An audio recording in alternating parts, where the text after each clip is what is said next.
Wawasan Nusantara adalah konsep pemahaman tentang keberagaman wilayah, budaya, sumber daya alam, serta potensi Indonesia sebagai negara kepulauan yang luas.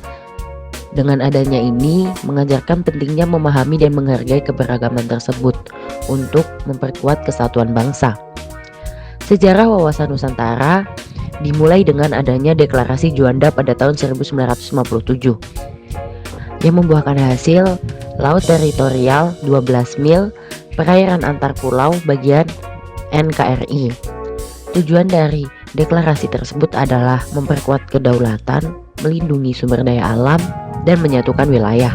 Pengakuan Deklarasi Juanda telah diakui UNCLOS pada tahun 1982, yakni Indonesia diakui sebagai negara kepulauan. Faktor terbentuknya wawasan Nusantara oleh 3 faktor, yakni geografis, keberagaman sosial dan budaya, politik. Geopolitik berasal dari kata geo yang berarti bumi dan politik yang berarti kekuatan dalam menentukan kebijakan nasional. Geopolitik berkembang dari geografi politik dalam mendistribusikan kekuasaan dan tanggung jawab suatu negara. Sementara itu, geostrategi adalah kebijakan luar negeri yang dipandu oleh faktor geografi, terutama dalam perencanaan politik dan filter guna menjaga kepentingan nasional.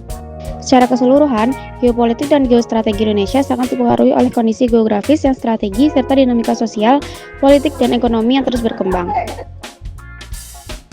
Asas wawasan Nusantara dibagi menjadi 6, yaitu kepentingan yang sama untuk menjaga keutuhan negara, keadilan untuk pembangunan merata, kejujuran untuk kebijakan transparan, solidaritas dan kerjasama untuk kebersamaan bangsa, kesetiaan untuk komitmen membela NKRI, dan kewulatan untuk ketahanan menghadapi tantangan.